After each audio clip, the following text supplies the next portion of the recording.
Welcome to my Dagson Assault Suit deck. This one is built around Arkham Dagson, the kind of super scary commander from the early days of Commander that lets you sacrifice your artifact creatures to search out non-creature artifacts. So this is going to be a little bit of an atypical deck of that type. We're built around a singular artifact and kind of building the deck from there. It's going to be the equipment Assault Suit. So with Assault Suit, our equipped creature is going to go ahead and have +2/+2 haste, and it can't attack me or planeswalkers I control, and it can't be sacrificed. At the beginning of each opponent's upkeep, you may have that player gain control of equipped creature until end of turn. If you do, untap it. So what we're going to end up doing is hooking up a big beater and just passing our Assault Suit around and trying to get all of our opponents to, attack with it and, swing in. So to kind of help with that, we have a bunch of other equipment that we're going to go ahead and throw onto whatever beater we end up going with. And the hope is that we have a bunch of equipment that's going to give us advantage at the same time as they're attacking. So we're going to go ahead and have things like, let's see, where is it at? Prying Blade. Normally this isn't a great equipment. Whenever equipped creature deals combat damage to a player, create a treasure token. It's 1 mana to cast and 2 mana to equip, and it just doesn't really help you that much. But if we can go ahead and convince all of our opponents to attack every single turn, then we're going to go ahead and be making a treasure every single opponent's turn, which is going to be 4 treasures each turn around the table. That's like on par with things like Smothering Tithe in terms of how much mana it's gonna make for you. So that's gonna go ahead and we also have the Goldvein Pick, which is kind of the 2 mana to cast, 1 mana to equip. So still 3 mana, but switched up that way. Kind of the partner of that one. Along with those, we're gonna have a couple other just pieces to kind of help everything go through. We're going to have some card draw elements, Mask of Memory. If our creature manages to get through, we're going to draw 2 cards and discard 1. So up a card and some great selection there. Argumentum Armor, if we manage to ramp this out or cheat it out in a couple ways, which I'll kind of go through in a bit. First of all, it's going to make our creature really big, and second, every single player's turn, we get to blow something up. And if this lives for long enough, that can include lands. So it's a little bit mean, but if we're kind of getting to that point, we're able to use this to totally lock out our opponents and make it so then our creature is the only actual threat on the table, and it's not going to be long before we are able to eliminate our opponents. And then kind of going against our other things which kind of go on combat damage to a player, Infiltration Lens is a lot cheaper, and whenever equipped creature runs blocked by a creature, you may draw 2 cards. So that's a lot of advantage, and a lot of times that is going to either draw us enough cards that we can, that it's worth it, or our opponents just aren't going to block our creature. So it's basically the same as having it unblockable or better for us. So I chose this instead of some of the unblockable equipment just because it gets the job done. So what are we actually using to beat down our opponents? There's a couple of different things that we're planning on using. The main one include these creatures that attack each combat if able. The first one of those is going to be Barricade Breaker. We have a lot of equipment that's not really doing anything, so tapping them for Improvise is going to really help us ramp this out quickly. And then it's just a big 7/5 that attacks each turn if able. Then we have Ulamog's Crusher, also attacks each turn if able. This one has Annihilator 2. This gets really bad if you manage to get the Assault Suit on here and nobody has an answer for it. That's defending player on each player's turn, which is never going to be us, which means one of our opponents is losing 2 permanents every single player's turn. That's 8 of our opponents' permanents being blown up every single go around the table. If this survives even a single rotation, it's going to, we've basically won. And if it starts to, and they're going to have less resources to deal with it each time, and so this can get out of hand really, really fast. Another one, not quite as impactful as that one, but this one's just indestructible and attacks each combat of Fable, and that's kind of what we need. We want a beater that'll keep going out and it can't die, or at least it won't die in combat, which is, you know, the main way these things are going to end up dying if we're loading so much stuff onto them. Notable, its power and toughness are equal to the number of artifacts its controller controls, and so if we give that to one of our opponents, we're going to have a lot of artifacts, but it's gonna be a lot smaller on their side of the board, which is something to note. It's unavoidable, and we're really after it for the indestructible and the attack stage combat of Fable, so even if it's just a 1/1, we're going to have a lot of other equipment making it bigger, and that's alright. And then we have our Armory Automaton. This one helps us cheat on our equip costs. Often you're going to be playing this after some of your other equipment, some of your previous beater died. You're just going to play this to cheat on all those equip costs and get right back into the red zone right away. Because if you remember, our assault suit does give our thing haste, and so we can go from our thing dying to just right back into it with all the equipment attached with that one right there. Finally, there's one that's a little bit more fun, which I kind of put in just because I haven't really seen it played before, and I think it's really cool. Nascent Metamorph. Whenever Nascent Metamorph attacks or blocks, target opponent reveals cards from the top of their library until they reveal a creature card. Nascent Metamorph becomes a copy of that card until end of turn. What this allows is us to just go ahead and... we don't know what it's going to be, but this thing is going to be attacking on everyone's turn. It might give its controller advantage. Who knows? It might give us advantage. Who knows? But it's just going to be a lot of fun. It's going to be really hard to block because people are like, we don't know how big it's going to be. What if it's like a first strike death toucher or something? Who knows? Well, I guess they will know, but like, you know, still it's going to be big, and it's going to be scary. It's going to be so much fun, and it's only 2 mana, and I'm so excited for that one to go off. But yeah, with that in mind, a few of the other pieces kind of become evident. In order to, in case some of our, because we also have a couple of other clones as well, Visor of Many Faces, Shadowkin, just straight clone, just a bunch of cards that will let us make copies of our opponent's creatures. If they have the biggest creature out, we're going to use these to make our own one of those, and then just, you know, give it to everyone. Everyone gets to attack with it. See, we're sharing is caring. Then we also have this card fills 2 roles in the deck. One, it's going to go ahead and it can make one of our beaters, especially if we end up having to put one of our dorks that we wanted to sacrifice into the red zone, attaching other equipment to it because we don't have enough of them. This can go ahead and make it a big beater without having to re-equip everything like a clone would. The second use is it could be a removal spell. I don't know about you guys, but in my games of Commander, there's always going to be some little creature. There's going to be a carrion feeder, a Llanowar Elves, something that like isn't really helpful, especially outside of the unique synergies of that person's deck. And so you can... it's not as good as a regular removal spell like Witness Protection, which is in here, or just like a Pongify. But what it does do is it has the added utility, and in those situations, it can turn somebody's a giant commander into a Llanowar Elves, and that's often enough. So it kind of fills both of those roles, and I thought it was worth including. I haven't actually played with it too much because it's a recent addition to the deck, but when I do, we'll see how it ends up going.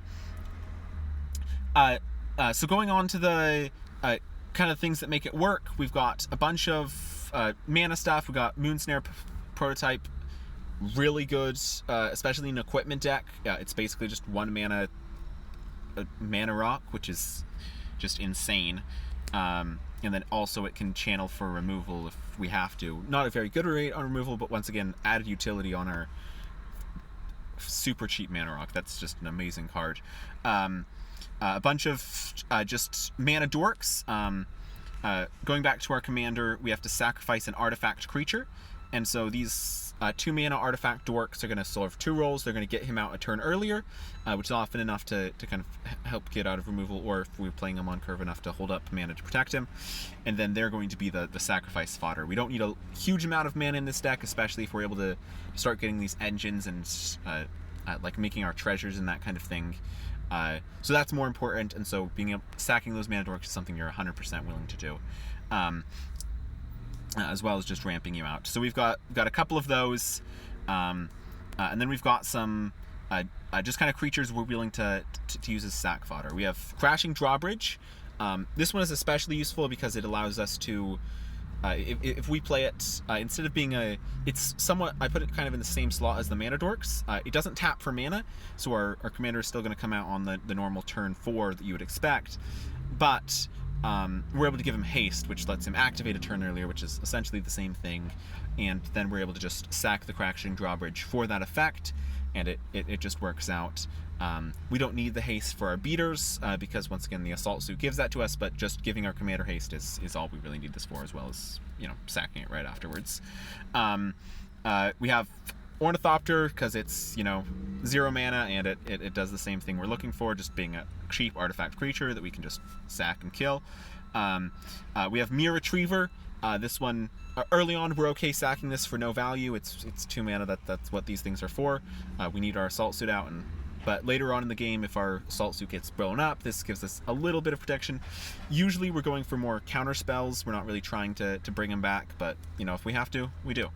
And then we have the best way of getting our little dorks, and that is with these token makers. Efficient Construction, Psymaster Thopterist, and like a Thopter Sky Network to a lower extent. They all make Thopters really cheaply. These are going to be kind of our most valuable pieces, because they're able to make us these tokens for basically nothing, and they just kind of keep adding them. Also, Thopters have flying, so they're a really good creature to go ahead and throw our Assault Suit on if we don't have one of our beaters that are made for that, just because they have that natural evasion to them. But that is about it for those. One other notable one is Corridor Monitor. This one, by itself, actually allows us to get 2 activations off of our commander, and we're going to go through some of what we're going to do with 2 activations, but it is really good. Even though this Arkham is there initially to just get us the one, get us the Assault Suit, and he's a big kill target, and so that's all we really expect from him. If he's able to live longer, we just get to tutor up our best equipment after our best equipment, and that can get out of hand really fast. So with what we'll end up doing with Corridor Monitor, is playing Arkham on turn 4. Turn 5 we have 5 mana, and our Arkham not summoning 16 anymore. You're going to cast Corridor Monitor in response to Corridor Monitor's Enter the Battlefield trigger to untap target artifact or creature. Obviously, we're targeting Arkham with that. We're going to tap Arkham, sacrifice the Corridor Monitor, and go search our library for our Assault Suit. Then immediately, that's going to resolve. We're going to grab our Assault Suit, and then we're going to go ahead and untap Arkham. With our Assault Suit, we're then going to equip it to whatever other artifact creatures that we casted on turns 1, 2, or 3. Whatever that happens to be. There's always going to be something, hopefully.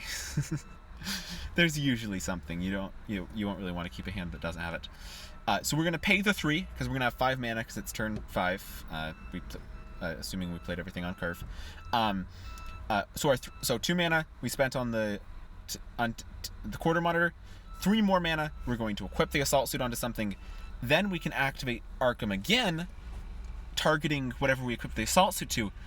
Because Assault Suit says the creature can't be sacrificed, because if you read Arkham's ability once more, sacrificing it is part of the effect and not the cost.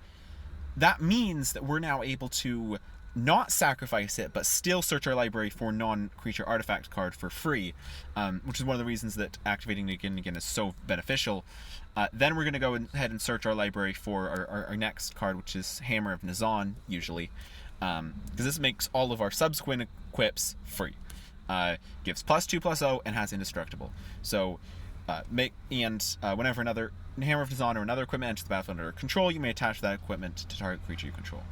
So this is going to go ahead and allow us to not only buff our creature slightly and give it indestructible so it can't die to blockers. It's also just going to let all of our future equipment equip for free, which is super valuable.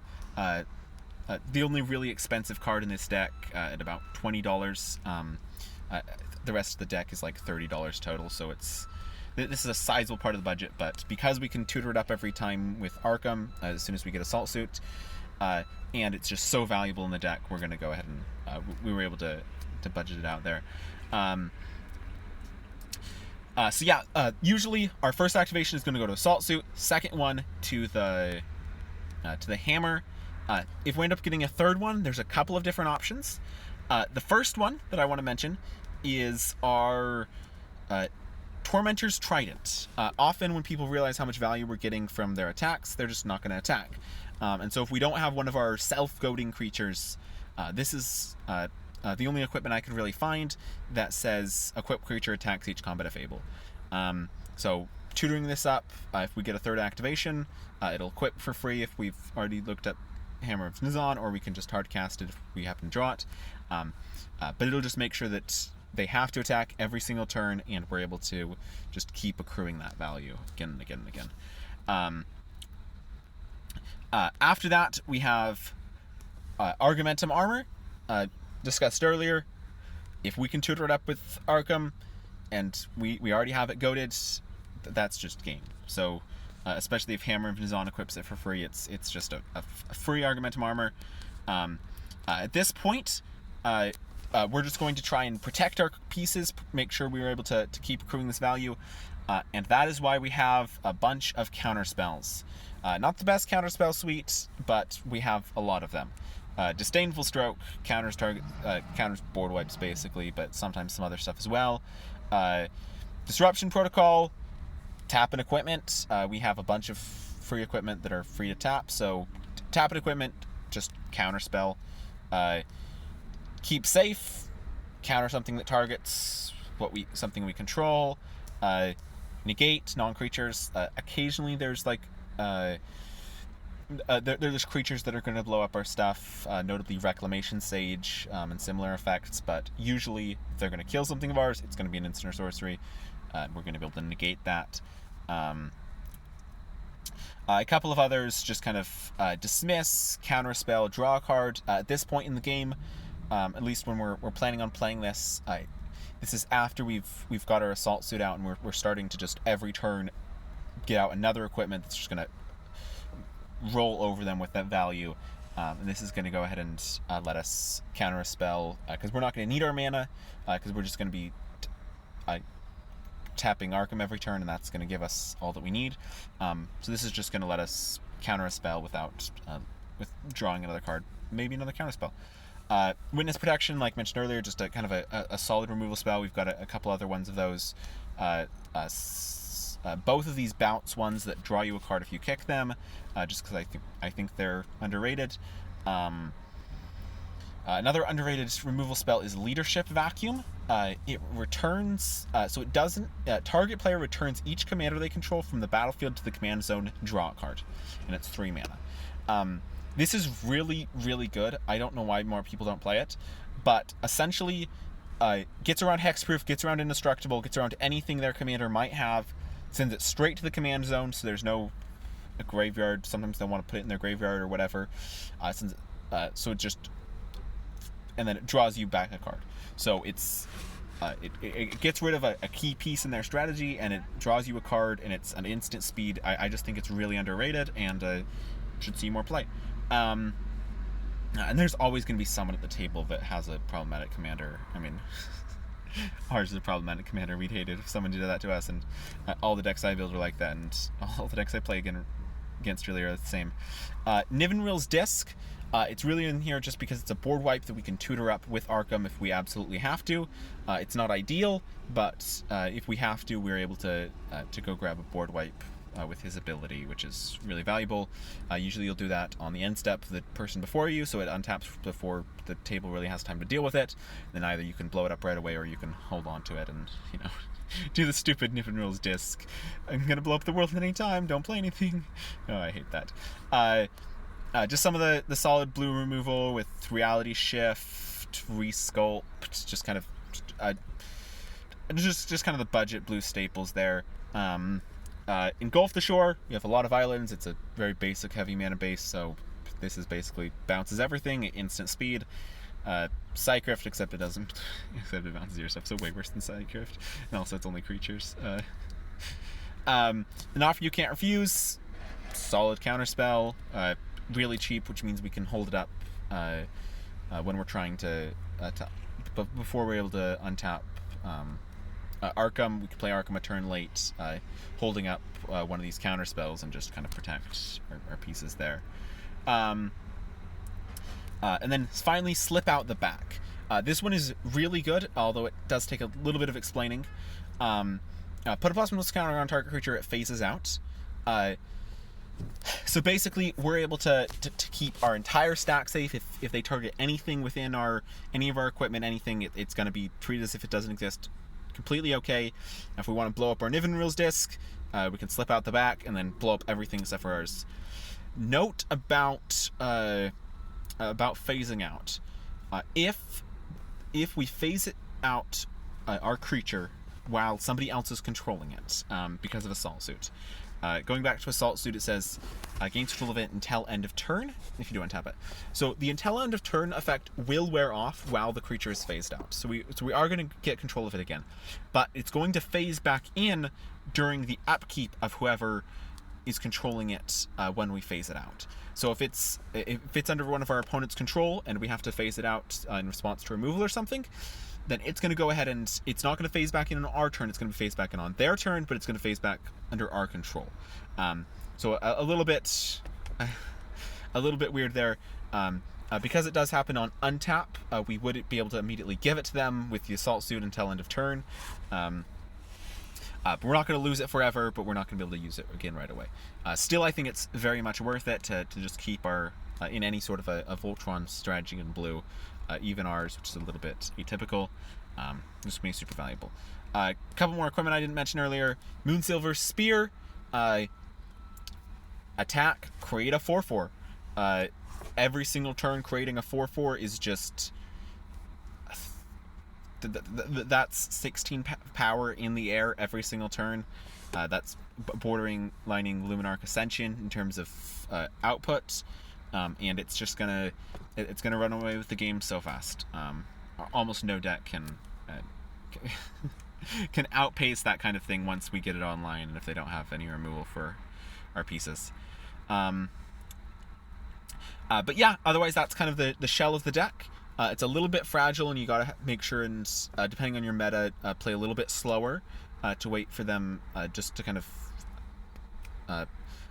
playing whatever, however you have to. There's a couple other pieces, not as much card draw as I would usually put in here. I may actually switch up my deck a little bit to throw in a bit more card draw. Maybe some of those low mana cantrips, as our early turns don't really have a lot going on. Maybe we'll switch those out. It just ends up, I'm just going to have to play test it some more to figure out what's going to happen. But I think it's really cool, and I thought I'd go ahead and share it with you guys right now to get some more people seeing how cool Assault Suit is and the kind of strategies you can pull off. This one's really fun. Not only does it give the creature double strike, but whenever it attacks, even on our opponent's turns, we can have target creature block it this turn if able. So basically we can just... it's basically Argumentum Armor, kind of. Gives it double strike, and then just blocks it, which is gonna kill it if it's untapped. Not quite as good, but double strike is really good. So, and then some of these ones that grow it every time, like I was showing on the screen a moment ago. Sword of Hours, creature attacks, put a counter on it, and then the rest of that doesn't matter. It'll sometimes come up, but usually won't. Armory of Iroas, attacks, put a counter on it. Banshee's Blade, attacks, put a counter on the blade, so even if it dies, you'll still get those. These pieces are just really valuable because of how it's attacking every turn is going to grow it. That's 4 counters a turn. It's just getting so much bigger so fast. But yeah, that's the deck. The idea is grinding out value with these attack triggers, and winning the game with a giant assault suit, and I think it's going to be really fun. Not an overly powerful deck. I'd probably put it at a power level around 5 or 6, but I think it's going to be a lot of fun, and it's kind of a there's enough super powerful Arkham Dagsson decks, and I think that I wouldn't actually want to bring in a fully optimized version of this just because it's Arkham Dagsson. If you want to, there's ways to make this deck broken, and I think this is one of the ones that make it a lot more fun, especially at lower powered metas. But I just want to thank you guys all for watching, and hope you enjoy the deck. Peace.